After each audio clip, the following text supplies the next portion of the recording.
আজকে যে ভিডিওটি আমি বানাচ্ছি, ভিডিওটির শুরুতে যে ছোট ছোট কিছু ক্লিপস দেখতে পেলে বা কিছু ছবি দেখতে পেলে বা যে লেখাগুলো দেখতে পেলে, সেগুলো হচ্ছে অ্যাকচুয়ালি আমাদের যে নিউক্লিয়ার ওয়েপন যে বানানো হয়েছে ভারতে কিংবা পৃথিবীতে। সবার প্রথমে তো এটা আমেরিকা বানিয়েছিল এরকম নিউক্লিয়ার ওয়েপন।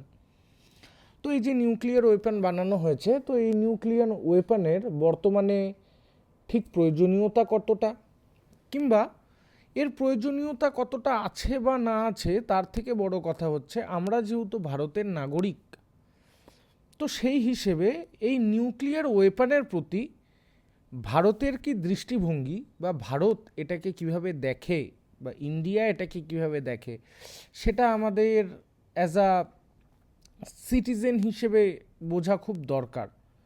তার কারণ যদিও আমরা সমাজের শিক্ষিত বলে নিজেদেরকে দাবি করি, তো অ্যাটলিস্ট দেশ কি কি প্রিন্সিপালসের ওপর চলে, কিংবা এত বড় একটা জিনিস nuclear weapon, actually nuclear weapon তো ওয়েপন অফ মাস ডিস্ট্রাকশন, মানে যেখানে হাজার হাজার কি লক্ষ লক্ষ মানুষ মারা যাবে, এক একটা শহর পুরো ধ্বংস হয়ে যাবে। তো সেই ওয়েপনটার প্রতি আমাদের দেশের পশ্চারটা কি, মানে আমাদের দেশ কিভাবে এটাকে নিয়ে এগিয়ে যেতে চায়, সেই বিষয়ে আমরা আজকে আলোচনা করব বা জানবো, দেখা যাক কি কি। তবে হ্যাঁ, টপিকটা নিয়ে আলোচনা করার আগে আমি একটা কথা যেটা বলতে চাই, বি আ থিঙ্কিং ক্রিয়েচার। এটা আমার একজন হিস্ট্রি টিচারের কথা, আমার তো নয়, আমি তার থেকে শুনেছি। তো বি আ থিঙ্কিং ক্রিয়েচার মানে জাস্ট কোনো একটা কিছু ইনফরমেশান আমি পাচ্ছি, সেই ইনফরমেশানটা জাস্ট মাথায় নিচ্ছি, নিয়ে সেটাকে মুখস্থ করছি, এক্সামে লিখছি, নট জাস্ট দ্যাট। বরং আমাদের উচিত সেই যে ইনফরমেশনসগুলো সেটাকে মাথার মধ্যে ভালো করে কালচার করে সেটাকে বোঝা, যে সেখানে ঠিক কী জিনিস রয়েছে বা কেমনভাবে কি রয়েছে। আর যখন আমরা এই থিঙ্কিংয়ের পর্যায়ে পৌঁছে যাব না, মানে কোনো একটা জিনিস দেখে শুধু এমন নয় যে দেখলাম জানলাম ব্যাস শেষ হয়ে গেল, বাট থিঙ্ক অ্যাবাউট দ্যাট, সেটাকে নিয়ে ভাবো, সেটা কি করতে চাইছি সেটা দেখো। তো সেই পজিশনে যখন আমরা পৌঁছে যাব, তখন আমাদের মনে হয় আমাদের এই যে শিক্ষা ব্যবস্থা কিংবা আমরা যা পড়াশোনা করছি জানছি, সেগুলো আমাদের জন্যও ভালো হবে। আর দ্বিতীয়ত, এই যে টপিকটা আমি যেটা নিয়ে আলোচনা করব, এই সমস্ত টপিক কিন্তু অ্যাকচুয়ালি সোশ্যাল সায়েন্সের আন্ডারে পড়ে। অ্যাকচুয়ালি এটা তো হার্ডকোর ইন্টারন্যাশনাল রিলেশনসের টপিক, এটা সোশ্যাল সায়েন্সের মধ্যে পড়ে। সোশ্যাল সায়েন্সের মধ্যে আরেকটা যেটা কথা, এটাও আমার কিছুই নয়, মানে আমিও তো লোকজনের থেকেই শুনেছি বা শিখেছি, জেনেছি। হ্যাঁ, আমার তখন ভেবে মনে হয়েছে যে আইডিয়াটা সত্য, সেই জন্য আমি সেটাকে মেনেছি আর তোমাদের কাছে প্রকাশ করছি। দেখো, আমি আজকে যা যা কথাগুলো বলবো, হ্যাঁ কিছু ফ্যাক্টস দেবো, ফ্যাক্টস তো ফ্যাক্টস, কিন্তু তার বাইরে যেগুলো, সেগুলো বিভিন্ন পলিটিক্যাল সায়েন্টিস্টরা সেটাকে মান্যতা দিয়েছে, আমি সেগুলো মানে সেই থটসগুলোকে তোমাদেরকে জানাবো। আর তার বাইরে আরও বিভিন্ন জিনিসপত্র বলবো, যেগুলো হয়তো আমার নিজের ইন্টারনাল থটস। এবার ব্যাপার হচ্ছে, সোশ্যাল সায়েন্সের একটা খুব সুন্দর জিনিস কি জানো, সোশ্যাল সায়েন্স যতজন মানুষ পড়বে, সেই ততজন মানুষের নিজস্ব একটা থিঙ্কিং ডেভেলপ হবে। আর সেই থিঙ্কিংয়ের মাধ্যমেই কিন্তু সোশ্যাল সায়েন্স আস্তে আস্তে রিচ হতে থাকে মিন্স এর কোয়ান্টিটি বাড়তে থাকে, এই বিষয়ে আমরা আরও ভালো ভালো জিনিসপত্র জানতে পারি। কাজে আমার যা বক্তব্য বা আমার যা ভাবধারা যদি সেটাকে পছন্দ না হয়, আমাকে ক্রিটিক্যালি এক্সামিন করো কিংবা আমাকে সমালোচনা করো, কিন্তু যুক্তি সহকারে, এটাই একটা কথা। তো চলো শুরু করা যাক। তো আজকে এই যে নিউক্লিয়ার ওয়েপন্স বা এই যে নিউক্লিয়ার টেকনোলজি বা নিউক্লিয়ার পাওয়ার, আর সেটার সাথে নির্দিষ্ট করে ইন্ডিয়ার যে পশ্চার, সেটার বিষয়ে আলোচনা করতে গিয়ে আমি কতগুলো টপিক নিয়ে আলোচনা করব বা কতগুলো ইস্যু নিয়ে আলোচনা করব। তো সেই ইস্যুগুলো আমি এখানে লিখে রেখেছি, তার কারণ আমার মাথায় বেশি কিছু মনে থাকে না। ঠিক আছে, কনসেপ্টস মনে থাকে কিন্তু নাম টাম বিশেষ মনে থাকে না। তো দেখো, আমি কিছু টপিকস এখানে লিখে রেখেছি। সবার ফার্স্ট টপিক আমি যেটা নিয়ে আলোচনা করব সেটা হচ্ছে nuclear dimensions in India's foreign policy. অর্থাৎ কি, যে ইন্ডিয়া যে ফরেন পলিসিটা চালায়, সেখানে ইন্ডিয়া তার যে এই যে নিউক্লিয়ার ওয়েপন আছে কিংবা ইন্ডিয়া যে একটা নিউক্লিয়ার ওয়েপন স্টেট, এই জিনিসটাকে কিভাবে ডেসক্রাইব করে বা কিভাবে এটাকে নিয়ে এগোয় কিংবা এটার ওপর বেস করে কিভাবে তার ফরেন পলিসিটাকে চালায়, সেটা নিয়ে আলোচনা করব। আর আরেকটা কথা, এই যে জিনিসটা, এখানে দুটো জিনিস আছে। দেখো, একটা প্রথমত আমাদের দেশে এই যে নিউক্লিয়ার ওয়েপনের যে টেস্টটা, সেই টেস্টটা কিন্তু অ্যাকচুয়ালি দুবার হয়েছে। একটা সবার প্রথম যখন হয়, এটা খুব সম্ভবত 1978-এ, আমার যতদূর মনে পড়ছে 1978 কি 1974 হবে, মেবি 1974 ইট ইজ। আর সেকেন্ড যে আর একটা রয়েছে যেটা আমাদের টেস্ট হয়, সেটা হচ্ছে 1998-এ।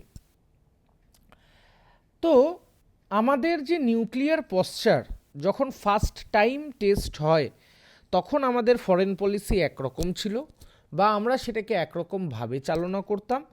আর তারপরে যখন আমরা সেকেন্ড টাইম টেস্ট করলাম, মানে অটল বিহারী বাজপেয়ীর যে গভর্নমেন্ট, তার টাইমে যখন আমরা টেস্ট করলাম, তারপরে আমাদের এই যে নিউক্লিয়ার পশ্চার সেটা অন্যভাবে চেঞ্জ হয়ে যায়।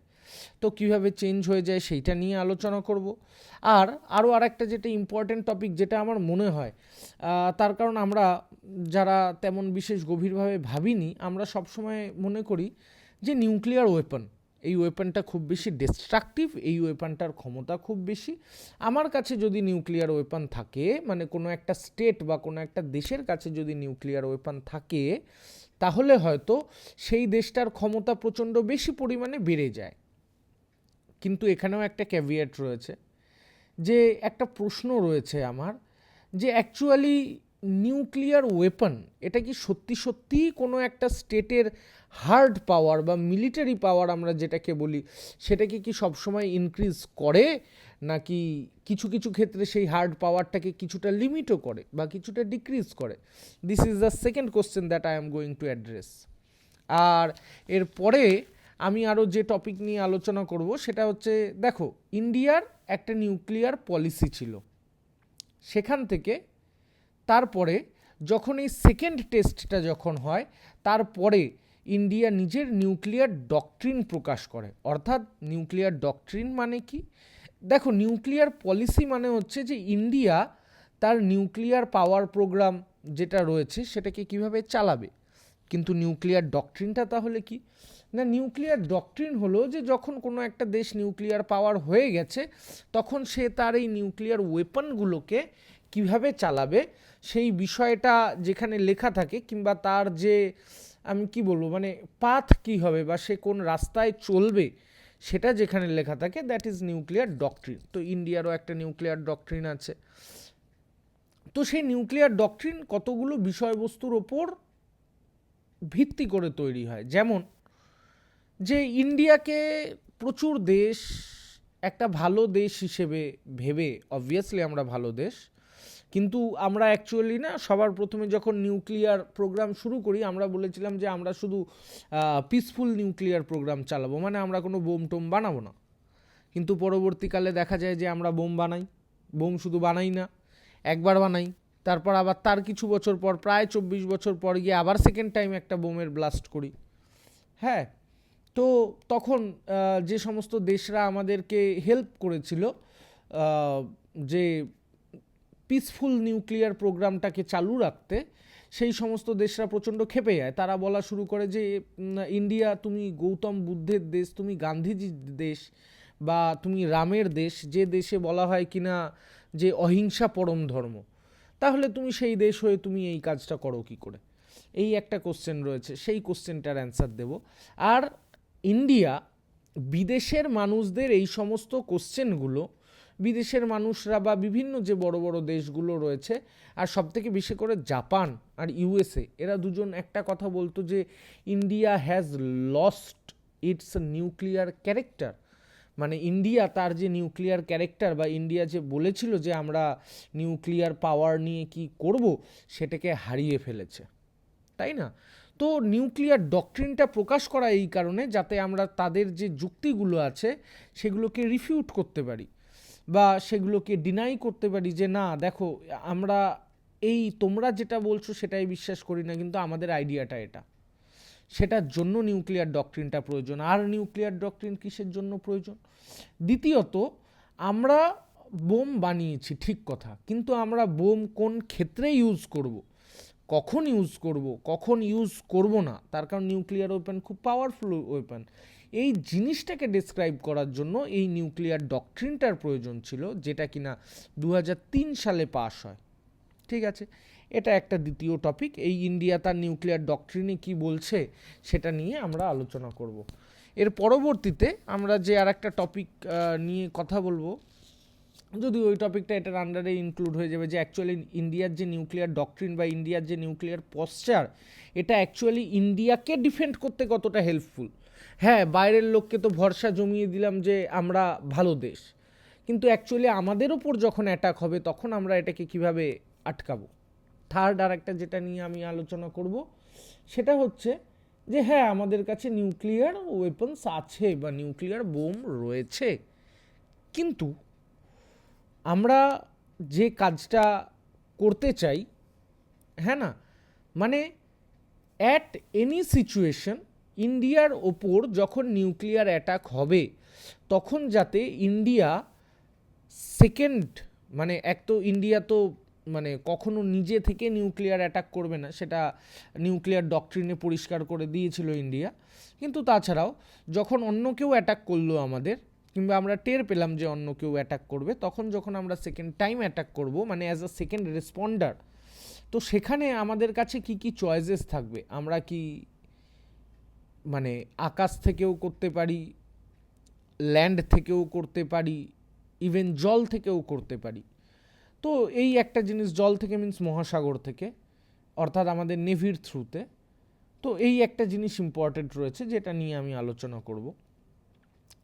এটাকে বলা হয় যে সার্ভাইভাল অফ নিউক্লিয়ার ডক্ট্রিন, মানে আমি নিউক্লিয়ার ডক্ট্রিন দিচ্ছি কিন্তু সেটাকে আমি কতটা সার্ভাইভ করাতে পারবো, সেটা একটা।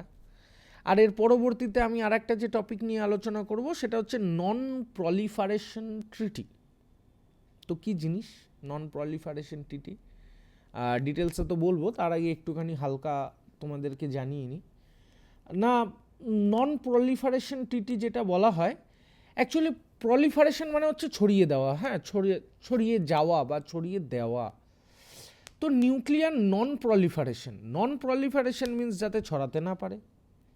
তার মানে নিউক্লিয়ার ওয়েপন দ্বিতীয় বিশ্বযুদ্ধের সময় যে যে দেশগুলো বানিয়েছিল, আর তার পরবর্তী আরও বেশ কিছু সময় অবধি যে যে দেশগুলো এই নিউক্লিয়ার ওয়েপন স্টেট হয়, বা যে যে দেশগুলোকে নিউক্লিয়ার ওয়েপন স্টেটের মর্যাদা দেওয়া হয়, সেই সমস্ত স্টেটগুলো ঠিক কিভাবে নিজেদেরকে ডিফেন্ড করেছিল কিংবা তারা কি করতে চেয়েছিল, সেই জিনিসটা নিয়ে আমরা এই টপিকে আলোচনা করব। যে নন প্রলিফারেশন ট্রিটিটা অ্যাকচুয়ালি কী, এটা কত সালে হয়, কেন করা হয়, আর সব থেকে বড় যেটা আমার যেটা প্রতিটা, মানে তোমরা বলতে পারো যে তোমার প্রতিটা ভিডিওতেই এই জিনিসটা থাকে।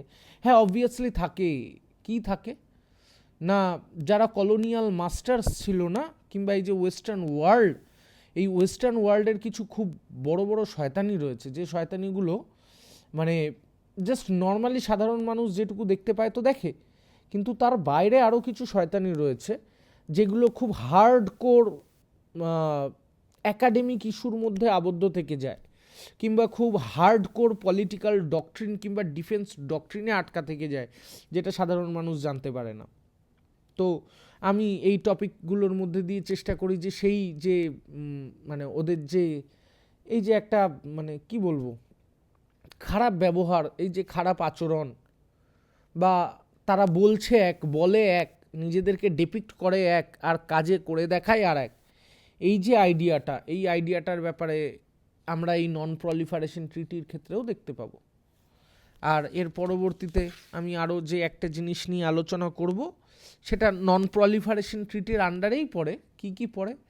একটা হচ্ছে পার্শিয়াল টেস্ট ব্যান ট্রিটি, আর একটা হচ্ছে কম্প্রিহেন্সিভ টেস্ট ব্যান ট্রিটি। এগুলো কবে হয়েছিল, কেন হয়েছিল, আর এর মধ্যে নোংরা রাজনীতি কী আছে বা ওয়েস্টার্ন ওয়ার্ল্ডের নোংরা পলিটিক্সটা কী আছে, সেই জিনিসটা নিয়েও আমরা আলোচনা করব। ঠিক আছে, তাহলে চলো দেখা যাক একটা একটা করে শেষ করি আজকে। যদি আমি বলি সবার প্রথমে যে Indian nuclear doctrine, actually Indian nuclear doctrine যেটা দিয়ে শুরু হয় বা ইন্ডিয়ান নিউক্লিয়ার ডক্ট্রিনের যদি কোনো প্রিকারসার থেকে থাকে সেটা হচ্ছে ইন্ডিয়ার নিউক্লিয়ার পলিসি। তো ইন্ডিয়ান নিউক্লিয়ার পলিসি কী ছিল? ইন্ডিয়ান নিউক্লিয়ার পলিসি সবার প্রথমে প্রকাশ করা হয় 1954-এ, অর্থাৎ 1954 সালে ইন্ডিয়া তার যে নিউক্লিয়ার পলিসি অর্থাৎ সে কোন রাস্তায় এগোবে সেটাকে প্রকাশ করে। কে প্রকাশ করেন? না ডক্টর হোমি জাহাঙ্গীর ভাবা, যিনি রয়েছেন, যার ফটো তোমরা ভিডিও শুরুতে দেখেছো। তো সেই ডক্টর হোমি জাহাঙ্গীর ভাবা ইন্ডিয়ার এই নিউক্লিয়ার পলিসিটা স্টার্ট করে। আর স্টার্ট যত সালে করা হয় ঠিক তার 2 বছর পর 1958 সালে সেটাকে র্যাটিফাই করা হয়। র্যাটিফাই ঠিক বলবো না, আমি বলবো সেই আইনটাকে পাশ করা হয়। ঠিক আছে? তো এই ইন্ডিয়ার যে নিউক্লিয়ার ডক্ট্রিন নয়, ইন্ডিয়ার যে নিউক্লিয়ার পলিসি, সেখানে কিছু পয়েন্টস ছিল। অ্যাকচুয়ালি ইন্ডিয়ান নিউক্লিয়ার পলিসিটার মেন উদ্দেশ্য হচ্ছে যে ইন্ডিয়া কিভাবে নিউক্লিয়ার এনার্জিতে নিজেকে সেলফ সাফিসিয়েন্ট করে তুলতে পারবে। Self sufficient means what? না, সেলফ সাফিসিয়েন্ট মিনস হচ্ছে যে আমাদেরকে আর অন্য কারোর কোনো সাহায্য নিতে হবে না আমরা যখন নিউক্লিয়ার পাওয়ারের প্রশ্নে আসব। সেটা আমরা এনার্জি তৈরি করতে চাই কি বোম তৈরি করতে চাই, যাই হোক। তো এখানে দেখো আমি তোমাদেরকে বলেছিলাম যে নিউক্লিয়ার ডাইমেনশনসে বা ইন্ডিয়ার যে নিউক্লিয়ার পশ্চার, সেখানে দুটো থিওরি রয়েছে। দুটো থিওরি না, আমি বলবো যে ইন্ডিয়ার যে অ্যাপ্রোচ বা ইন্ডিয়ার ফরেন পলিসির অ্যাপ্রোচ, সেটা পোখরান 1 ব্লাস্টের পরে একরকম ছিল, আর পোখরান 2 ব্লাস্টের পরে আর একরকম হয়ে যায় সেটা। তো দেখো আমি যেটা বলতে চাই, সবার ফার্স্ট পোখরান ব্লাস্ট যখন হয় সেটা হচ্ছে 1974-এ। তো 1974-এ কেন পোখরান ব্লাস্ট হয় আমি সেই বিষয়েও আলোচনা করব। কিন্তু তার আগে হোমি জাহাঙ্গীর ভাবা তিনি যে 3 ফেজের যে একটা নিউক্লিয়ার ডক্ট্রিন দিয়েছিলেন, তো সেই 3 ফেজের নিউক্লিয়ার ডক্ট্রিনে তিনি কি বলতে চেয়েছেন সেটা দেখি। তো কি করতে হবে? না, ইন্ডিয়াকে সেলফ সাফিসিয়েন্ট করতে হবে নিউক্লিয়ার এনার্জিতে। সরি।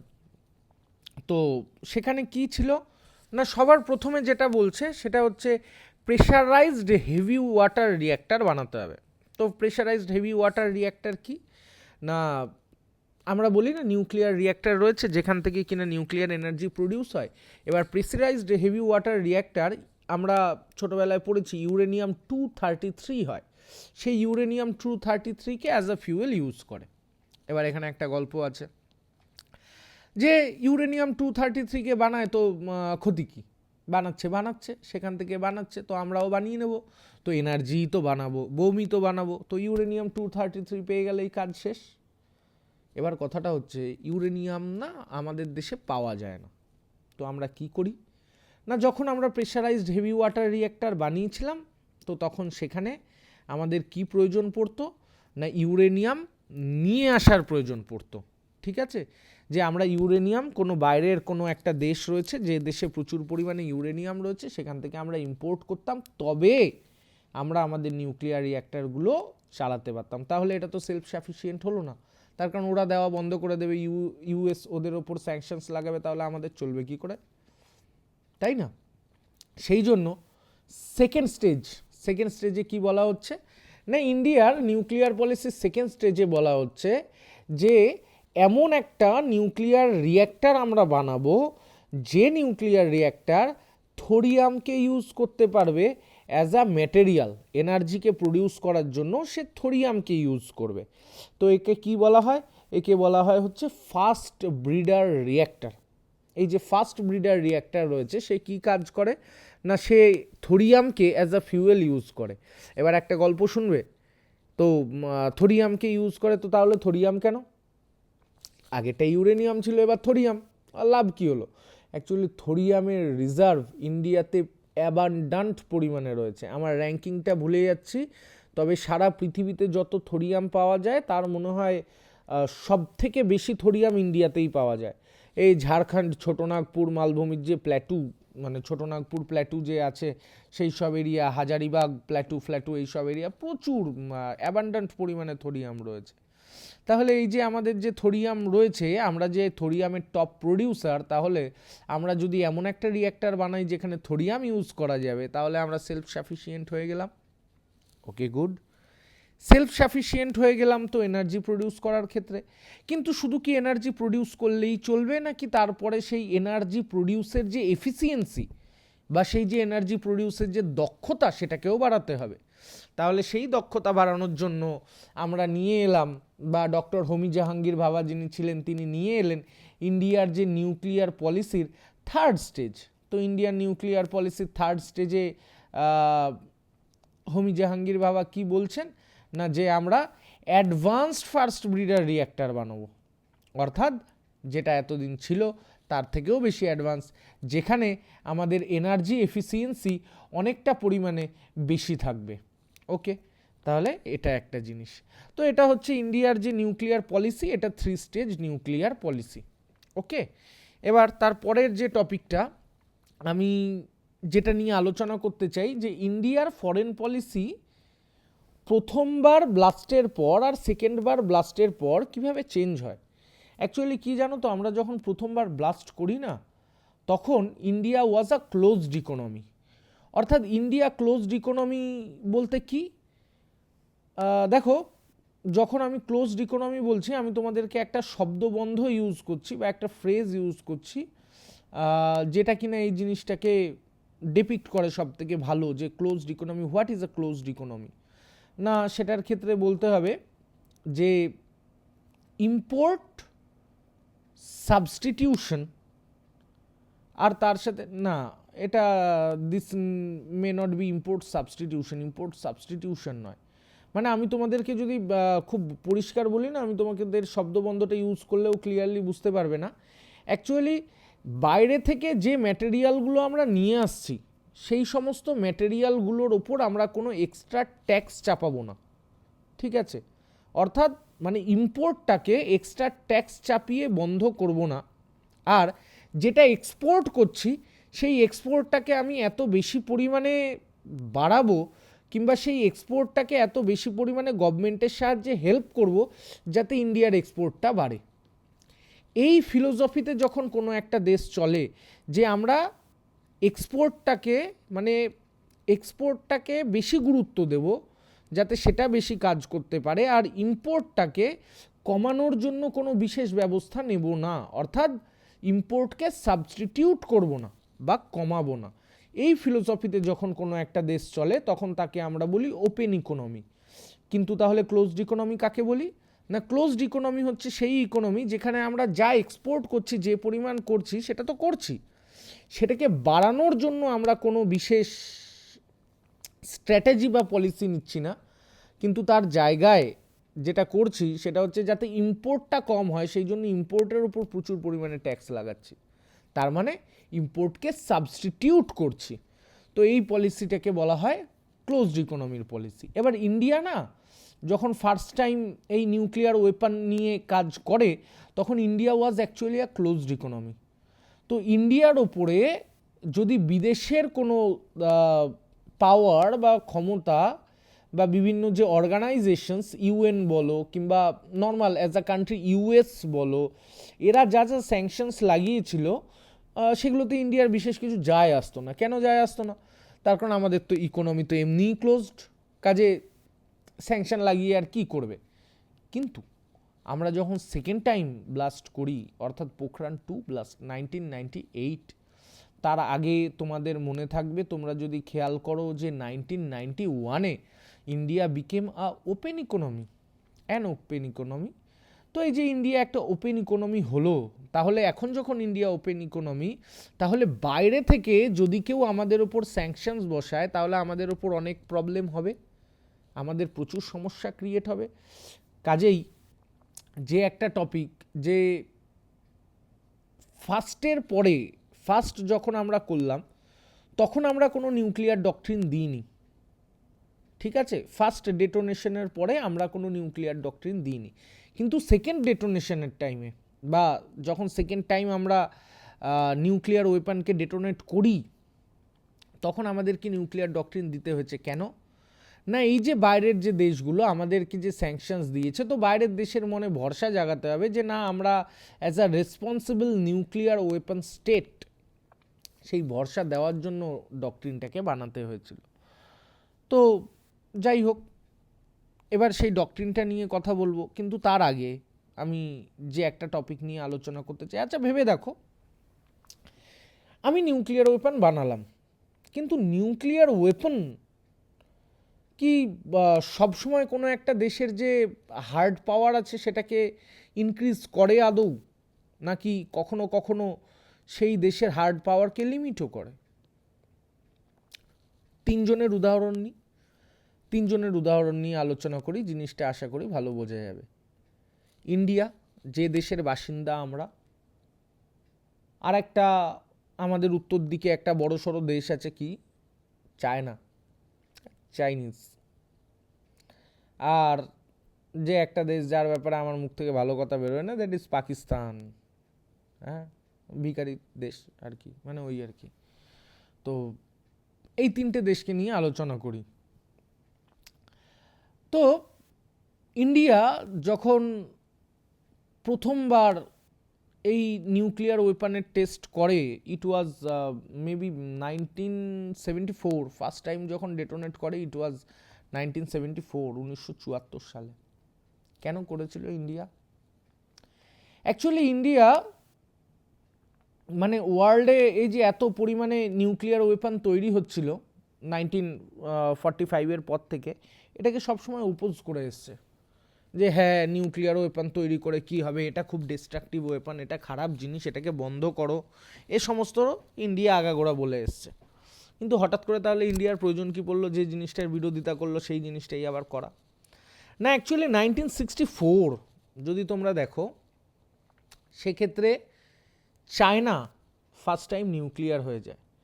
এবার চায়না নিউক্লিয়ার হয়ে যায় আমাদের প্রতিবেশী একটা দেশ, যে দেশটা আমাদের rival, one kind of rival কিন্তু চায়না, প্রতিবেশী দেশ। তার কারণ হচ্ছে মানে চাইনিজ সুপ্রিমেসি, চাইনিজরা যেভাবে প্রতিষ্ঠা করতে চায়, সেখানে যদি আমাদের হার্ড পাওয়ার চায়নার সমানে সমানে না থাকে, তাহলে কিন্তু আমাদের যে কোনো টেরিটরি যে কোনো মুহূর্তে চলে যাবে।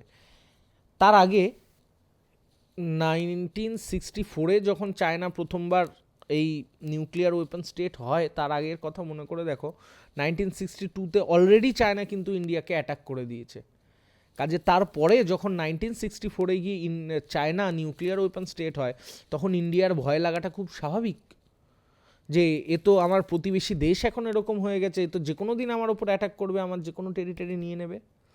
কাজে ইন্ডিয়া আগা গোড়া ওপোজ করা সত্ত্বেও যখন নিজের টেরিটোরিয়াল ইন্টিগ্রিটির ওপর প্রশ্ন ওঠে বা নিজের সোভারেন্টির ওপর প্রশ্ন ওঠে, তখন কিন্তু ইন্ডিয়া এই নিউক্লিয়ার ওয়েপনটাকে বানাতে বাধ্য হয়।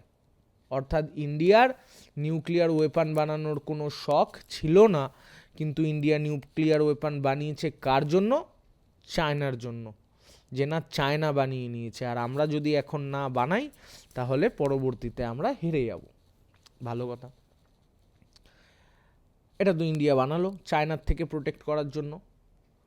তারপরে কয়েক বছর পর পাকিস্তান, যেহেতু ইন্ডিয়া বানিয়েছে, পাকিস্তানও নিউক্লিয়ার ওয়েপন বানিয়ে ফেলে। ঠিক আছে, ভালো কথা, পাকিস্তান নিউক্লিয়ার ওয়েপন বানালো। কেন বানালো? না, ইন্ডিয়াকে টার্গেট করে। পাকিস্তানের মনে ভয় জাগলো যে ইন্ডিয়ার নিউক্লিয়ার ওয়েপন হয়ে গেছে, আমাদের কাছে নিউক্লিয়ার ওয়েপন আসেনি, তো ইন্ডিয়া তো যে কোনো দিন আমাদেরকে মেরে দেবে, সেই ভয়ে পাকিস্তানও বানালো। এবার এই তিনটে দেশের সিনারিও বোঝো।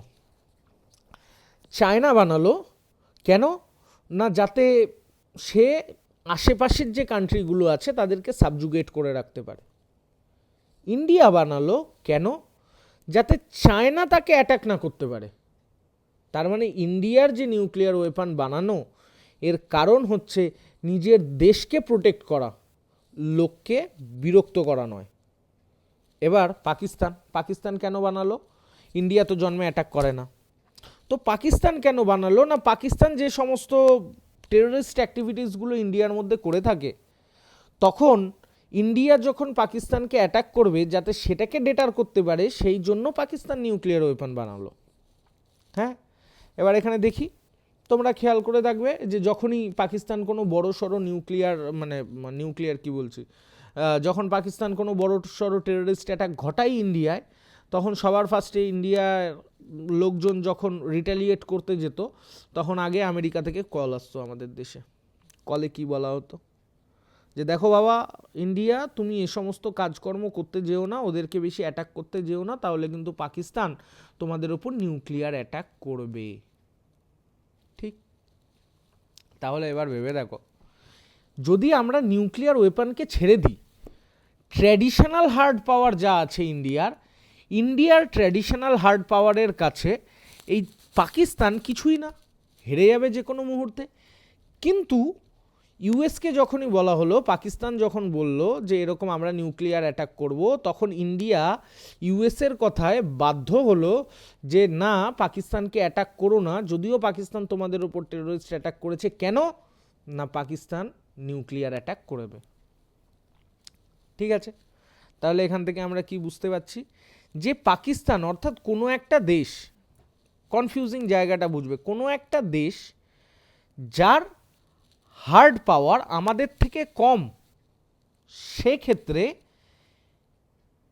বড় যে দেশটা মানে যার হার্ড পাওয়ার বেশি, তার নিউক্লিয়ার ওয়েপন কিংবা তার উল্টো দিকের নিউক্লিয়ার ওয়েপন এই বড় দেশটার যে হার্ড পাওয়ার সেটাকে কমিয়ে দেয় বা সেটাকে রেস্ট্রিক্ট করে। তার কারণ আমরা তো নিউক্লিয়ার অ্যাটাক করতেই চাই না, কিন্তু আমরা যে নর্মাল অ্যাটাকও করব, ট্র্যাডিশনাল অ্যাটাক করব, পাকিস্তান যেহেতু সেটাকে রিটালিয়েট করতে পারবে না, তাই পাকিস্তান কিসের ভয় দেখায় যে আমরা নিউক্লিয়ার অ্যাটাক করে দেব। হ্যাঁ, আর ঠিক সেম জিনিস এটা চায়নার ক্ষেত্রেও হবে। আমরা তো অ্যাটাক করি না, কিন্তু চায়নার কথা ভেবে দেখো, চায়নার যে হার্ড পাওয়ার তৎকালীন সেই সময়ে যখন বানানো হয়েছিল ডক্ট্রিনটা, সেই সময় চায়নার হার্ড পাওয়ার আর ইন্ডিয়ার হার্ড পাওয়ারের মধ্যে আকাশ পাতাল পার্থক্য। ইন্ডিয়ার সাথে যদি চায়নার যুদ্ধ হতো, মানে নিজের দেশের ব্যাপারে বলা তো উচিত না, কিন্তু 1962তেও দেখা গেছে যে মানে আমাদের অবস্থাটা কিন্তু খুব খারাপ থাকে। তো সেক্ষেত্রে চায়নার ক্ষেত্রে ইন্ডিয়ার নিউক্লিয়ার ওয়েপন থাকা ইন্ডিয়াকে একটা লেভারেজ দেয় ইন্টারন্যাশনাল পলিটিক্সে, কিন্তু পাকিস্তানের ক্ষেত্রে একটা ছোট দেশ যার হার্ড পাওয়ারটা অনেকটা কম আমাদের থেকে, তার ক্ষেত্রে কিন্তু আমাদের এই যে নিউক্লিয়ার ওয়েপন আমাদের যে ট্র্যাডিশনাল হার্ড পাওয়ার সেটাকে অনেকটা লিমিট করে।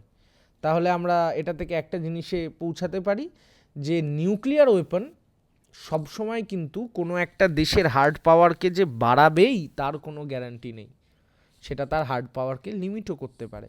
এই ক্যাভিয়ারটা মানে অনেকেরই ক্লিয়ার থাকে না, আমার নিজেরই ক্লিয়ার ছিল না।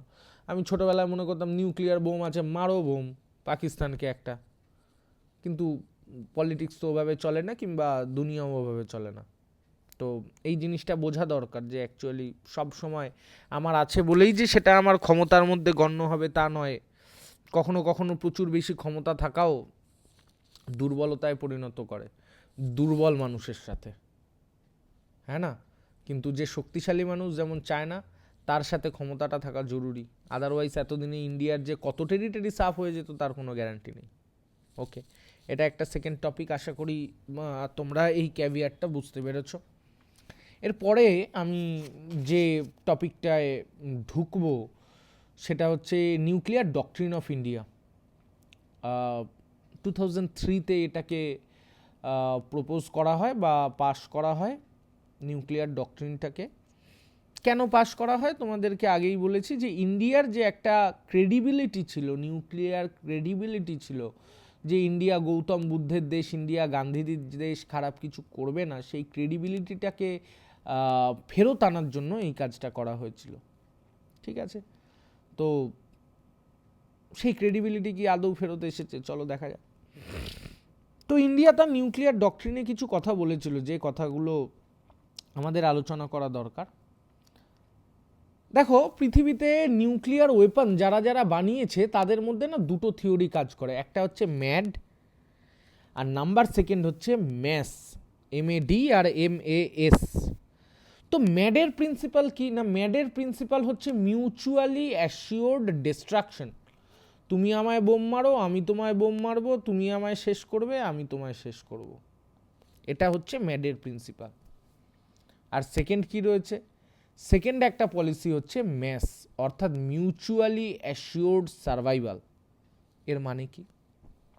পাশের দেশের কাছে বোম আছে, পাশের দেশ তোমাকে প্রায়ই ভয় দেখায় যে আমি তোমায় বোম মেরে উড়িয়ে দেবো।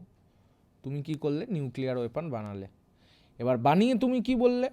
যে তুমি আগে আমায় একবার বোম মারো, তো আমি তোমাকে বোম মারবো। তুমি আমার ক্ষতি করবে, তো আমি তোমার ক্ষতি করব। আদারওয়াইজ কিন্তু আমি কিছু করব না। অর্থাৎ তুমিও ভালোভাবে সুস্থভাবে বাঁচো, আমিও ভালোভাবে সুস্থভাবে বাঁচি। তুমিও সারভাইভ করো, আমিও সারভাইভ করি। এই যে থিওরিটা, এটাকে বলা হয় ম্যাস, অর্থাৎ মিউচুয়ালি অ্যাসিওর্ড সারভাইভাল। তুমি আমার ক্ষতি করো না, তুমিও তোমার বোম শান্তিতে রাখো, আমিও তোমার ক্ষতি করব না, আমিও আমার বোম শান্তিতে রাখি। তো ইন্ডিয়া এই ম্যাস পলিসিটাকে ফলো করে বা মিউচুয়ালি অ্যাসিওর্ড সার্ভাইভাল পলিসিটাকে ফলো করে। পৃথিবীতে এমন অনেক দেশ আছে যারা ম্যাড পলিসিকে সাপোর্ট করে বা ফলো করে, আমি বলবো, যেমন চায়না। সব থেকে বড় ইউএস, তারপরে রাশিয়া। কি করে বুঝবো যে এরা ম্যাড ফলো করে? ইউএস আর রাশিয়া, এদের এক একজনের এক এক টাইমে প্রায় 10,000 করে, মানে ইউএসের 10,000, রাশিয়ার 10-12 হাজার করে নিউক্লিয়ার ওয়েপন ছিল। মানে ভাবতে পারছো এতগুলো ওয়েপন চালানো, মানে এর পরিস্থিতিটা কেমন হবে বা এর সিচুয়েশনটা কেমন হবে? মানে যে 10,000 করে নিউক্লিয়ার ওয়েপন গুছিয়ে রেখেছে, তাহলে ভাবো যে দেশগুলো 10,000 করে ওয়েপন গুছিয়ে রেখেছে নিউক্লিয়ার ওয়েপন, ভাবো 10,000খানা নিউক্লিয়ার ওয়েপন, সেই দেশের পলিসি কি? তারা কি সারভাইভ করব বলে, মানে আমার শত্রুর কাছে ওয়েপন আছে বলে আমি বানাচ্ছি সেই জন্য বানাচ্ছে, নাকি শত্রুকে ভয় দেখানোর জন্য বানাচ্ছে যে দেখো আমার কাছে 10,000খানা বোম আছে, তুমি কিন্তু আমাকে মারতে এসো না? তো এটা একটা টপিক। তো ওদের যে পলিসি সেটা হচ্ছে মিউচুয়ালি অ্যাসিওর্ড ডিস্ট্রাকশন, বাট ইন্ডিয়ার পলিসি মিউচুয়ালি অ্যাসিওর্ড সার্ভাইভাল। আচ্ছা, তাহলে ইন্ডিয়াকে দেখে কি করে বুঝবো যে ইন্ডিয়া মিউচুয়ালি অ্যাসিওর্ড সার্ভাইভালেরই পলিসি চালায়, অন্য কোনো পলিসি চালায় না, মানে ম্যাড চালায় না?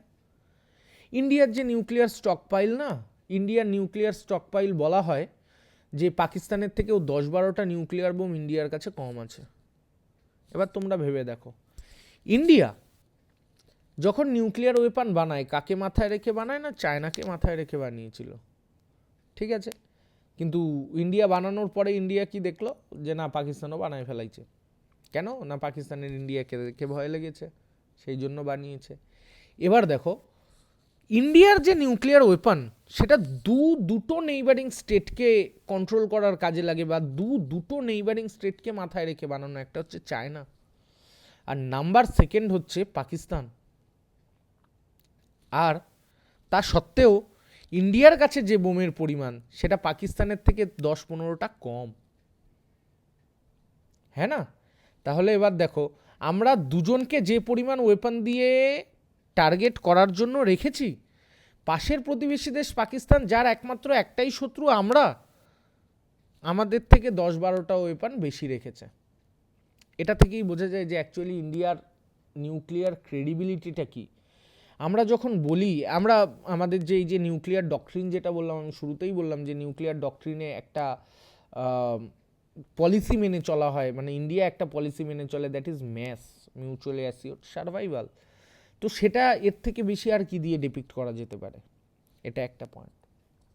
সেকেন্ড, ইন্ডিয়া তার নিউক্লিয়ার যে ডক্ট্রিন ছিল, সেই নিউক্লিয়ার ডক্ট্রিনে আরেকটা যে কথা বলেছিল যে in no first use policy, মানে ইন্ডিয়া তার যে নিউক্লিয়ার ওয়েপন রয়েছে সেটাকে কখনো কোনো দেশের ওপর প্রথমবার, অর্থাৎ নিজে আগে ইউজ করবে না।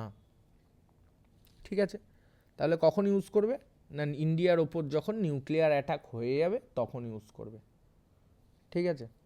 এবার দেখো, তোমরা আমাকে একটা কথা বলো, ধরো কলকাতায় বসে আমি এখন ভিডিও বানাচ্ছি, ঠিক আছে? পাকিস্তান আমাদের ওপর একটা নিউক্লিয়ার বোম মারলো, বোম তো মারা হয়ে গেল। এবার তারপরে আমার তো পুরো কলকাতা শেষ। তারপরে আমি পাকিস্তানের ক্ষতি করি কি না করি, কি যায় আসছে? আমার ক্ষতিটা তো হয়ে গেল না। তাহলে ইন্ডিয়া নিউক্লিয়ার ওয়েপন বানালো, তাহলে কি শুধুমাত্র প্রতিশোধ নেওয়ার জন্য? তাহলে তো ডেটারেন্স হলো না। মানে আমি যে ডেটার করছি যে যাতে অন্য কেউ আমাকে না মারতে পারে, সেটা তো হলো না। তাহলে এখানে কিন্তু ক্যাভিয়াট আছে। সবসময় মনে রাখবে, কোনো একটা দেশ যখন তার নিউক্লিয়ার ডকট্রিনে বলছে না যে নো ফার্স্ট ইউজ, মানে আমি প্রথমবারের জন্য ইউজ করব না, তখন সে অবভিয়াসলি তার এই ডকট্রিনটা, এই নো ফার্স্ট ইউজকে খুব ভালো মতো ডিসক্রাইব করেছে বা খুব ভালো মতো ব্যাখ্যা করেছে হবে। আদারওয়াইজ এটা পসিবলই নয়, তাই না? তো কীরকম জিনিস, কীভাবে ব্যাখ্যা করবে নো ফার্স্ট ইউজ পলিসি? যদি ইন্ডিয়ার দেখো, তাহলে কি বলা হচ্ছে না, Indian state should be 100% assured that any nuclear attack has been initiated against India। অর্থাৎ আমরা করেই থাকি, আমাদের যে বিভিন্ন অ্যাসেটগুলো রয়েছে, স্পেস বেসড অ্যাসেট কিংবা কি ওশেন বেসড অ্যাসেট, মানে যেগুলো থেকে আমরা বুঝতে পারি যে হ্যাঁ পাকিস্তান এখন আমাদের উপর অ্যাটাক করতে যাচ্ছে বা অন্য কোনো দেশ আমাদের উপর অ্যাটাক করতে যাচ্ছে, আমরা এটা যেখান থেকে বুঝতে পারি, তো সেখান থেকে না যে কোনো দেশই, ইন্ডিয়া বলো অন্যান্য বড় বড় দেশ, তারা না সবসময় কিছু ইনফরমেশনস গ্যাদার করতে থাকে যে অন্য কোনো দেশ আমাকে অ্যাটাক করতে আসছে কিনা। তেমনই ইন্ডিয়াও তো ইনফরমেশন গ্যাদার করেই থাকে। তো সেই যে ইন্ডিয়া ইনফরমেশন গ্যাদার করে, সেখান থেকে Indian state should be 100% assure, যে পুরো 100%ই জানতে হবে যে হ্যাঁ পাকিস্তান কিংবা চায়না আমাদের ওপর নিউক্লিয়ার অ্যাটাক করা ইনিশিয়েট করে দিয়েছে, মানে শুরু করে দিয়েছে।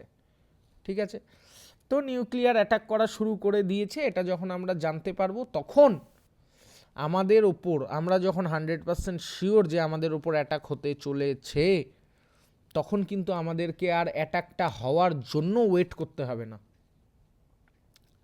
আমাদের নো ফার্স্ট ইউজে এটাকে ক্লিয়ারলি বলা আছে যে ইন্ডিয়ান স্টেট যখন 100% অ্যাসিওর হয়ে যাবে যে তার বিরুদ্ধে সে, এবার এখানেও একটা ক্যাভিয়েট রয়েছে যে ইন্ডিয়ান টেরিটরিতে অ্যাটাক করা হলো নিউক্লিয়ার ওয়েপন দিয়ে, কিংবা ইন্ডিয়ান ফোর্সেস বা ইন্ডিয়ান সিটিজেন অন্য যে কোনো দেশে রয়েছে, বিশেষ করে ইন্ডিয়ান ফোর্সেস অন্য যে কোনো দেশে রয়েছে, তাদের ওপর যদি নিউক্লিয়ার অ্যাটাক করা হয় কিংবা নিউক্লিয়ার অ্যাটাক ইনিশিয়েট করা হয়, তখনও কিন্তু ইন্ডিয়া তার যে নিউক্লিয়ার বম্বস রয়েছে সেগুলো দিয়ে সেই কান্ট্রিকে অ্যাটাক করতে পারে, সেই ফোর্সেসকে অ্যাটাক করতে পারে।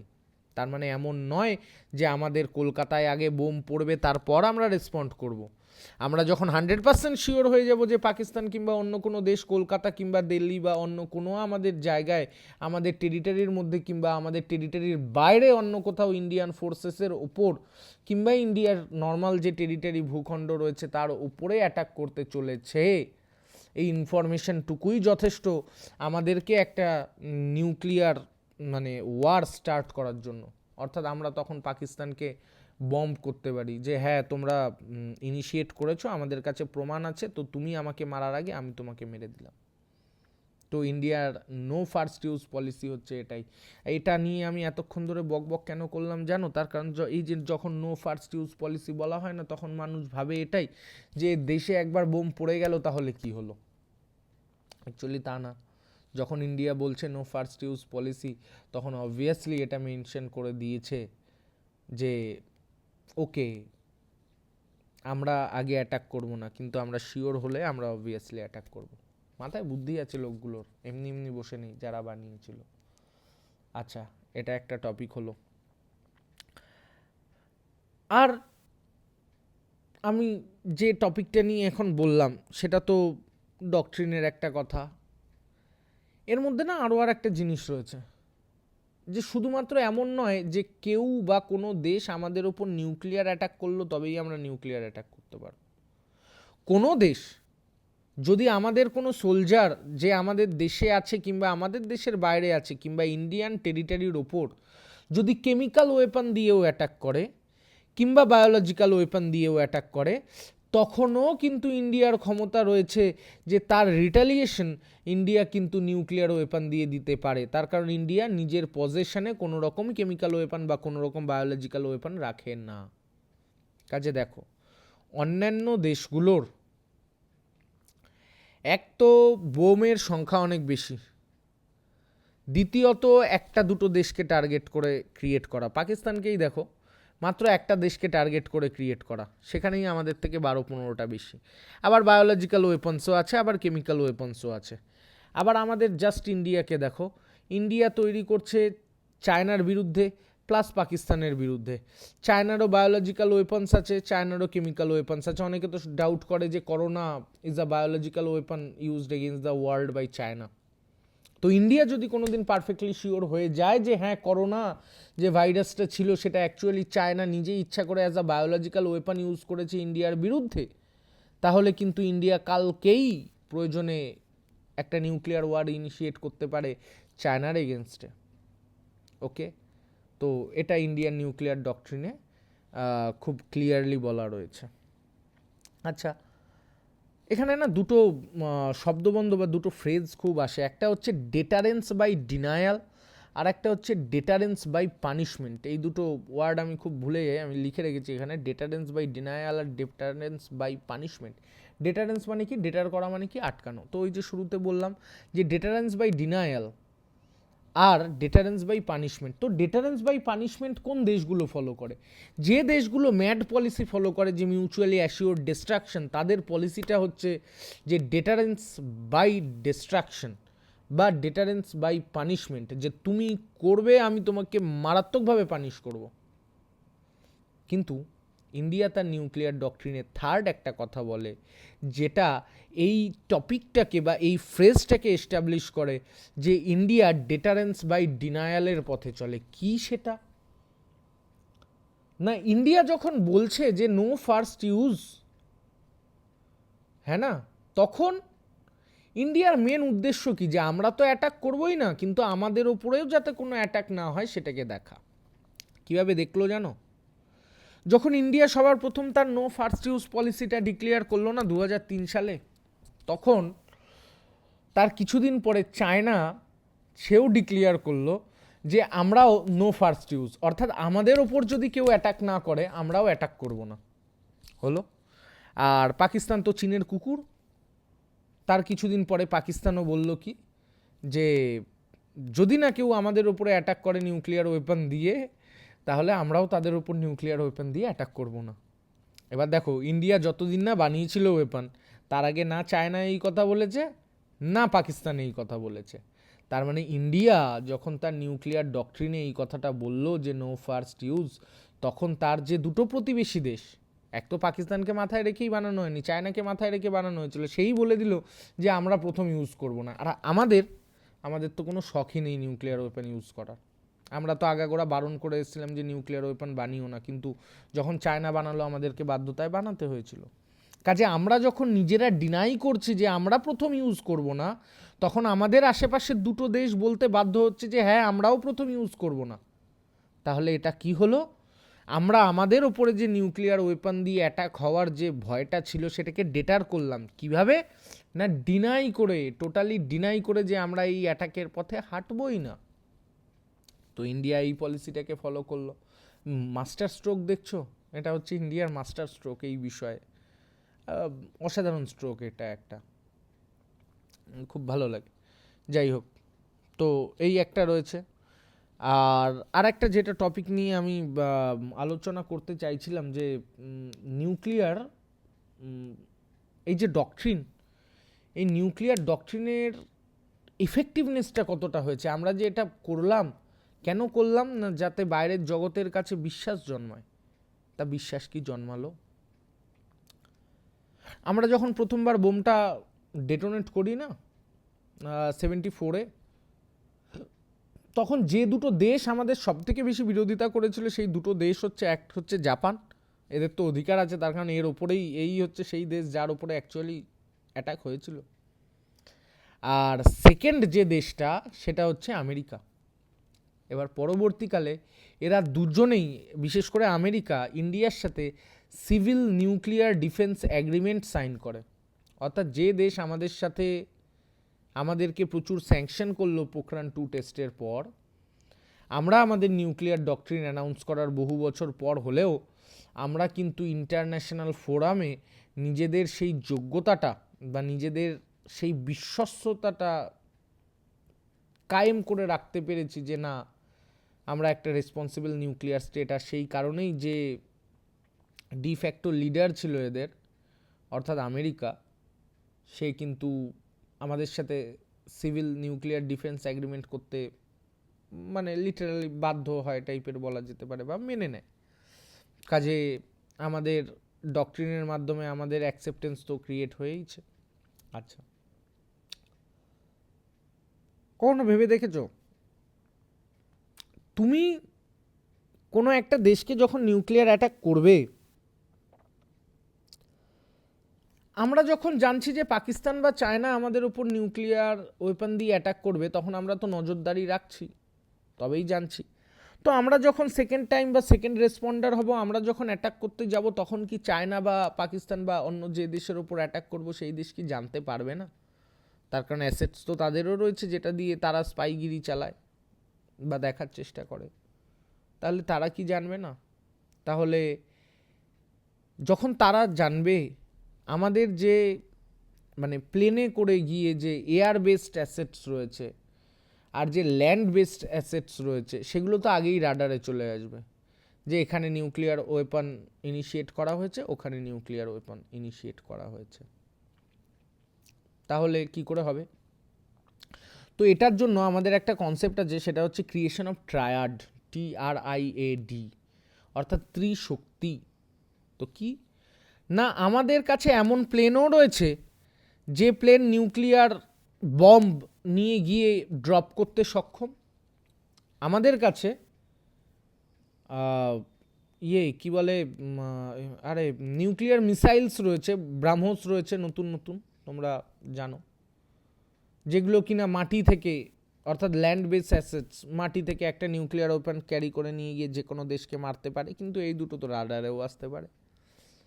তো আগে যেটা ইন্ডিয়ার ছিল না, যেটা এখন ইন্ডিয়া নিজের ইন্ডিজিনাস বানিয়ে নিয়েছে, সেটা হচ্ছে নিউক্লিয়ার সাবমেরিন, INS আরিহান্ত, যতদূর সম্ভব আমার নামটা মনে পড়ছে।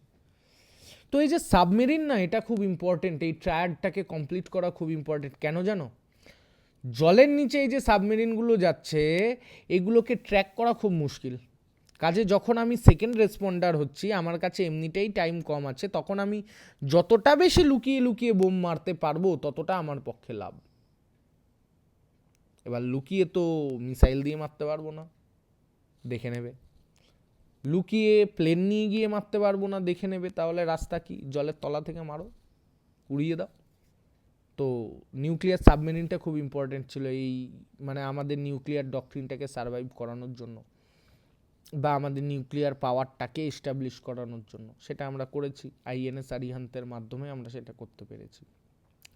ইন্ডিজিনাস মানে অর্থাৎ আমরা নিজেরাই বানিয়েছি আমাদের নিজেদের টেকনোলজিতে, অর্থাৎ আমাদের ট্রায়াড কমপ্লিট হয়ে গেছে, অর্থাৎ আমাদের পাওয়ার এখন নিউক্লিয়ারে বেড়ে গেছে।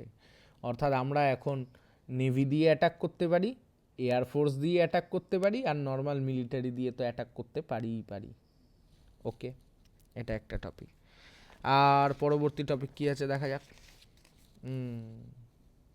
ভিডিওটা অনেক বড় হয়ে গেছে, আমি পরবর্তী আর একটা ভিডিও আনবো। সেই ভিডিওতে এই নিউক্লিয়ার নন প্রলিফারেশন ট্রিটি নিয়ে আলোচনা করব। যদিও এই ভিডিওতে তো জাস্ট ইন্ডিয়ান নিউক্লিয়ার ডক্ট্রিন নিয়েই আমাদের আলোচনা করার কথা ছিল। তো নন প্রলিফারেশন ট্রিটিটা সামনের দিনের জন্য তোলা থাক। আজকে একটা লাস্ট ছোট্ট টপিক আলোচনা করে থাকবো, মানে করে আমি ছেড়ে দেব। যে মনে আছে ছোটোবেলায় ওই মিস্টার ইন্ডিয়া সিনেমাটা হয়েছিল?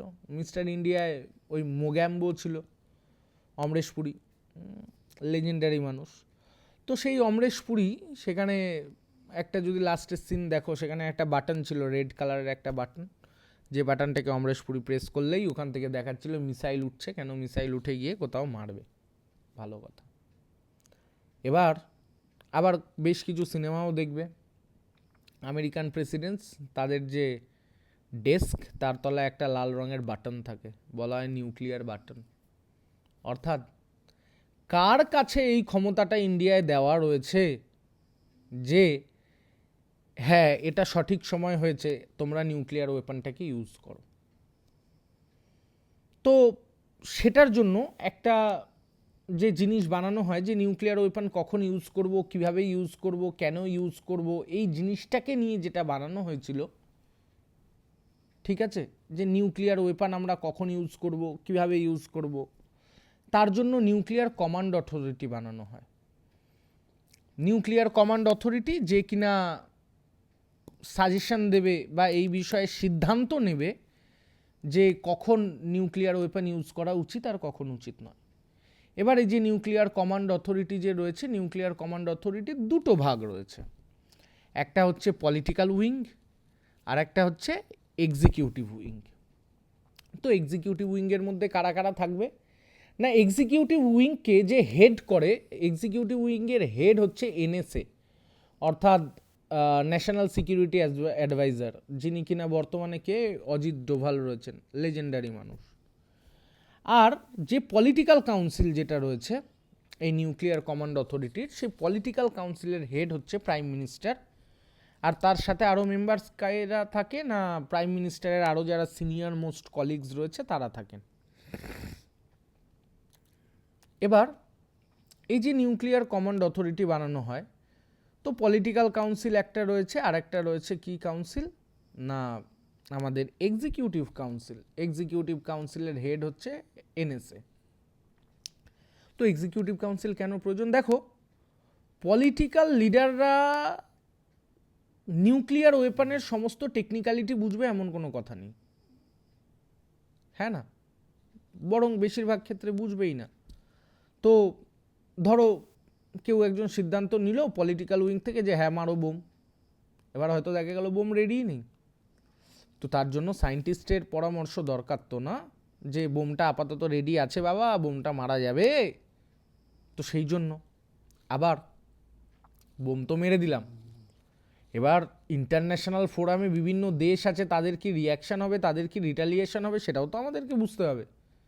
তো সেটার জন্য বিভিন্ন দেশে যে অ্যাম্বাসাডার্সরা রয়েছে, ক্যাবিনেট সেক্রেটারি যে রয়েছে, কিংবা বোম মারার পরে আমাদের উপর যে স্যাংশন পড়বে তার জন্য আমাদের ইকোনমিতে কি প্রভাব পড়বে, তার জন্য ইকোনমিক মিনিস্টার রয়েছে, ইকোনমিক সেক্রেটারি রয়েছে, বা ফিনান্স মিনিস্টার, ফিনান্স সেক্রেটারি রয়েছে, তো তাদের সাজেশন নিতে হবে।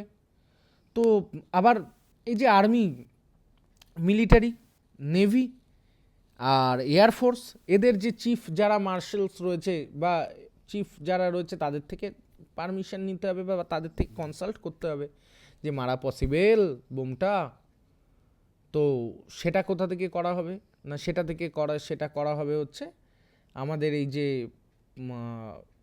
কি বলবো এক্সিকিউটিভ কাউন্সিল রয়েছে, সেই এক্সিকিউটিভ কাউন্সিলে এই সমস্ত মেম্বার্সরা থাকে।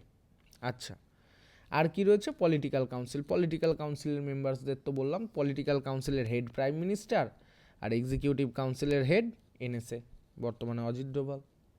আচ্ছা, এবার কথা হচ্ছে, এ তো সব টেকনিক্যালিটি বোঝা গেল। ধরো সব ফাইনাল ডিসিশন হয়ে গেছে যে বোম মারবো কি বোম মারবো না। এবার দুটো সিচুয়েশন বলি, পলিটিক্যাল কাউন্সিল যে রয়েছে আর এক্সিকিউটিভ কাউন্সিল যে রয়েছে, এরা দুজনেই বলছে বোম মেরো না, কিংবা একজন বলছে বোম মারো, এক্সিকিউটিভ কাউন্সিল বলছে বোম মারো। তিনটে সিচুয়েশন বোঝো, পলিটিক্যাল কাউন্সিল বলছে বোম মারো আর এক্সিকিউটিভ কাউন্সিলও বলছে বোম মারো, এটা একটা situation. Second situation, political council বলছে বোম মেরো না, এক্সিকিউটিভ কাউন্সিল বলছে বোম মারো, এটা second situation. Third situation, executive council বলছে বোম মারো, পলিটিক্যাল কাউন্সিল বলছে বোম মেরো না, এটা থার্ড সিচুয়েশন। এবার এই সমস্ত সিচুয়েশানে কি কি হতে পারে এটা জানতে হবে। তো আমি একটা কথা বলি, নিউক্লিয়ার কমান্ড অথরিটির হেড হচ্ছে প্রাইম মিনিস্টার, যে কিনা নিউক্লিয়ার কমান্ড অথরিটির আন্ডারে যে পলিটিক্যাল কাউন্সিল আছে তারও হেড। তো নিউক্লিয়ার বাটন যদি বলি কার কাছে আছে না, প্রাইম মিনিস্টারের কাছে আছে। এই পলিটিক্যাল কাউন্সিল হোক কিংবা এই যে এক্সিকিউটিভ কাউন্সিল হোক, এদের যে অ্যাডভাইস সেটা টোটালি মানে কি বলবো, মানে একদমই বাইন্ডিং নয়, প্রাইম মিনিস্টার সেটা মানতে বাধ্যই নয়। প্রাইম মিনিস্টার ধরো পলিটিক্যাল কাউন্সিল বললো বোম মেরো না, এই এক্সিকিউটিভ কাউন্সিলও বললো বোম মেরো না, কিন্তু প্রাইম মিনিস্টারের মনে হলো যে না বোম মারাটা জরুরি, তো প্রাইম মিনিস্টার বোম মারবেন, নিউক্লিয়ার বাটন তার কাছে আছে, অর্থাৎ এটা টোটালি তার ডিসক্রিশন পাওয়ার। বা ডিসক্রিশনারি পাওয়ার, এটা তার ডিসক্রিশনে হয় কিন্তু কাজটা। অর্থাৎ যদি বলি যে নিউক্লিয়ার বাটন কার কাছে, না প্রাইম মিনিস্টারের কাছে। যদি বলি যে নিউক্লিয়ার অ্যাটাক যদি করতে হয় তাহলে শুধু কার পারমিশন দরকার, শুধু কার ইচ্ছায় হয়ে যাবে, না প্রাইম মিনিস্টারের ইচ্ছায় হয়ে যাবে। আচ্ছা বলতে পারো যে এত কিছু বানালো, কাউন্সিল বানালো, কিন্তু তাহলে শুধু প্রাইম মিনিস্টারের হাতে কেন ছেড়ে দিল, অন্য কাউকে কেন বললো না? তার কারণ দেখো, কোনো একটা দেশ যখন অন্য কোনো দেশের ওপর নিউক্লিয়ার অ্যাটাক করবে, তখন সেই দেশটার ওপরে, যে দেশ নিউক্লিয়ার অ্যাটাক করছে তার ওপরে কি কি বিষয়বস্তু আসবে বা কি কি প্রেশারস আসবে, সেটা দেশের জনগণকেই ভুগতে হবে। এবার দেশের জনগণ কিন্তু অন্য কাউকে বেছে পাঠায় না। দেশের জনগণ লিডার অফ দ্য কান্ট্রিকে বাছে। আর লিডার অফ দ্য কান্ট্রি কে, না লিডার অফ দ্য কান্ট্রি হচ্ছে প্রাইম মিনিস্টার। সেই জন্য যখন এত বড় কোনো ডিসিশন নিতে হবে, তখন প্রাইম মিনিস্টারের কথাই শেষ কথা, অ্যাটলিস্ট ইন্টারন্যাশনাল ফোরামে তো তাই। সেই কারণে যদি বলি নিউক্লিয়ার বাটন কার কাছে আছে, প্রাইম মিনিস্টারের কাছে আছে। কেন প্রাইম মিনিস্টারের কাছে আছে? তার কারণ হচ্ছে তিনি হচ্ছেন লিডার অফ দ্য কান্ট্রি, অর্থাৎ সমগ্র দেশকে তিনি কোনো একটা নির্দিষ্ট রাস্তা বরাবর চালিয়ে নিয়ে যাচ্ছেন, সেই কারণে। তাহলে এবার লাস্ট আর একটা কোশ্চেন আলোচনা করি, ছোট্ট ছোট্ট। কি না, এই যে ইন্ডিয়ার যে নিউক্লিয়ার পশ্চার, এটা কি বর্তমানের জন্যও খুব ভালো? হ্যাঁ, অবভিয়াসলি ভালো, এতে কোনো খারাপ নেই। বরং ইন্ডিয়ার যা দাবি দেওয়া ছিল, ইন্ডিয়ার মেন দাবি কী ছিল, যাতে চায়না, ইন্ডিয়া কেন বানিয়েছিল, যাতে চায়না ইন্ডিয়াকে অ্যাটাক না করে। তো India no first use policy use করার পর যখন চায়নাও এটা বলতে বাধ্য হয় যে নো ফার্স্ট ইউজ আমরাও ফলো করব, চায়না বলার পরে যখন পাকিস্তানও এটা বলতে বাধ্য হয় যে আমরাও নো ফার্স্ট ইউজ পলিসি করব, তাহলে ইন্ডিয়ার যে মেন যে ধান্দা ছিল এই নিউক্লিয়ার ওয়েপন বানানোকে নিয়ে, বা ইন্ডিয়ার যে নিউক্লিয়ার পশ্চার বা ইন্ডিয়ার যে নিউক্লিয়ার ডকট্রিন, সেটা তো পূর্ণ হয়েই গেল। আমরা তো ডেটার করতে চেয়েছিলাম যে আমাদেরকে যাতে কেউ অ্যাটাক না করে। তো যে যে অ্যাটাক করতে পারে এইবার থেকে, চায়না আর পাকিস্তান, তারা দুজনেই বলে দিয়েছে আগে ভাগে ইউজ করব না। আর আমাদের তো ধান্দাই আমরা ইউজ করব না, কাজে আমরাও আগে ইউজ করব না, ওরাও আগে ইউজ করবে না, তো টোটালি ডেটার করে গেল। এবার দেখো, যখন অ্যাকচুয়াল ওয়ার থিয়েটার আসবে তখন হয়তো এই সমস্ত মানে পলিটিক্যাল কথাবার্তা চলবে না, তখন রিয়েলিস্টিক পলিটিক্স কাজ করে। কিন্তু বাট হ্যাঁ, একটা মেসেজিংয়ের জন্য এটা গ্রেট যে ইন্ডিয়া এটা বলেছে, দেন চায়না এটা বলতে বাধ্য হয়েছে, দেন পাকিস্তানও বলেছে। এবার এতে কি হলো, আমরা নিজেদের উদার মনস্কের পরিচয়ও দিলাম যে হ্যাঁ আমরা বোম বানিয়েছি ঠিকই, কিন্তু আমরা নো ফার্স্ট ইউজ ফলো করছি। আমরা নিজেরা বড়ও হয়ে গেলাম, স্ট্যাচার বেড়ে গেল আমাদের, চায়না বলতে বাধ্য হলো, পাকিস্তান বলতে বাধ্য হলো, কাজে আমাদের দাবি দেওয়া তো মিটেই গেল। সো এটা আজকালকার যুগেও যথেষ্ট প্রাসঙ্গিক। আর এই বিষয়ে ঠিকঠাক আমার মনে হয় যে এই যে নিউক্লিয়ার পলিসি বা যা কিছু রয়েছে, আমার মনে হয় দিই কি যায় আসে, কিন্তু আমার মনে হয় যে এটা টোটালি ওকে আছে।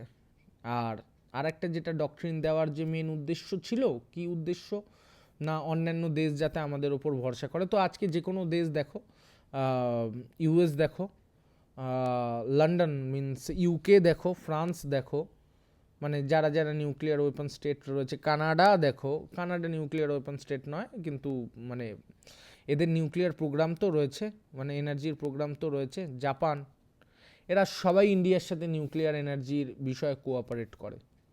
অস্ট্রেলিয়া করে, নিউজিল্যান্ড করে। এই কাল পরশু নাগাদই ওই প্রাইম মিনিস্টার মোদি নিউজিল্যান্ডে গেছিলেন, তো ওখান থেকে অ্যাকচুয়ালি মানে কি বলবো, এই নিউক্লিয়ার ওয়েপনের জন্য না, নিউক্লিয়ার এনার্জির জন্য ইউরেনিয়ামের খোঁজ করতে গেছিল, ইউরেনিয়ামের জন্য ডিল সাইন করতে গেছে।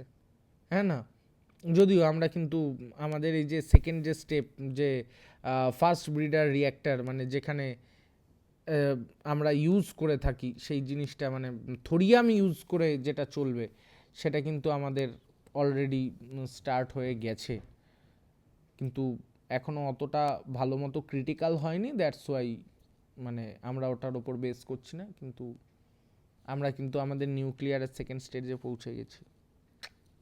উইন। চলো তাহলে আজকে এটুকুই থাক। আমি আশা করছি ইন্ডিয়ান নিউক্লিয়ার পশ্চারের ব্যাপারে যা যা কোশ্চেন্স রয়েছে আমি বোঝাতে পেরেছি। ভিডিওটা অনেকটা বড় হয়ে গেছে, 1 ঘন্টা 4 মিনিট, কিন্তু অ্যাকচুয়ালি আমি না, মানে যখন কথাবার্তা বলি বা যখন কোনো একটা টপিক নিয়ে আলোচনা করা শুরু করি, আমি কমের মধ্যে ছেড়ে দিতে পারি না। মানে কমের মধ্যে ছেড়ে দিতে পারি না মনে হয়, আমার মনে হয় যে যা যা রয়েছে একেবারে টোটালি ডিসক্রাইব করে বলো, একেবারে টোটালি ক্লিয়ারলি বলো, ভেঙে চুরে বলো, যাতে বোঝা যায়, যাতে কেউ একজনের মানে আমার কথা শুনে যাতে অ্যাটলিস্ট যারাই শুনবে, বাচ্চা থেকে বড় যারা, বা আমার যারা সহপাঠী রয়েছে বা যারা আমার বয়সী, যাদের ইন্টারেস্ট রয়েছে এই বিষয়ে, তারা যাতে এগুলো ঠিকঠাক মতো বুঝতে পারে, ক্লিয়ার হয়ে যায় যাতে মাথায় মগজ খোলে। তো সেই জন্য আমি একটু মানে বিস্তারিতভাবে কথা বলতে পছন্দ করি, আর বিস্তারিতভাবেই কথা বলি। বড় হয়ে গেছে, তোমাদের যাদের যাদের শোনার ইচ্ছা হবে তোমরা শুনো, আশা করি খুবই ভালো লাগবে, কিছু জিনিস জানা যাবে। আর যদি তোমাদের কিছু সাজেশনস দেওয়ার থাকে আমাকে ভিডিওর কমেন্ট বক্সে জানাও। যদি আরও কোনো কোশ্চেন থাকে এই বিষয়ে তাহলে আমাকে কোশ্চেন করো, আমি যদি সেটা জানি তো তোমাদের জানাবো, আর যদি সেটা না জানি তো আমি সেটা জেনে নিয়ে ভালো করে পড়ে নিয়ে তোমাদের জানাবো। আমাদেরও জানা হয়ে যাবে, তোমাদেরও ডেসক্রাইব ওয়েতে শোনা হয়ে যাবে। আর যত পারো এটাকে শেয়ার করো যাতে আরও লোকজন জানতে পারে, আর সাবস্ক্রাইব করো। Thank you.